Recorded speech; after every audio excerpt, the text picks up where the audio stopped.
السلام علیکم ورحمۃ اللہ وبرکاتہ. ټول مسلمانانو ورونو ته زمونږ دا پیغام دی چې دا تاسو وینئ دا ګیر چاپیره دا تقریبا 20 کنال ځای دی او دې کې 6 کناله دا ځای چې دی دا چې کوم دی کې تاخانه جوړه شوې ده. دا 6 کناله د جومات دپاره دا ځای مختص شوی دی او دې کې کودایي شوې ده، لاندې فرش هم اچولی شوی دی او دې پراجیکټ باندې به تقریبا 30 کروڑ روپۍ لاګت راځي. نو ټول مخیر حضراتو ته درخواست دی چې د زړه د اخلاصه په دې کې په خپله هم حصه واخلئ، نورو مسلمانانو ته هم دعوت ورکړئ.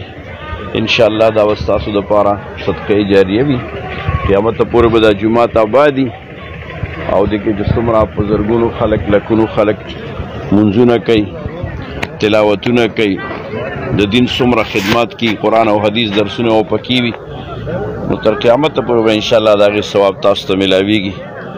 دا درخواست دی چې دې کې د زړه د اخلاص پوره بھرپور حصه واخلئ. الله تعالی دې تاسو ته د دې دنیا او آخرت کې دې بدلې و اجرونه درکړي. السلام.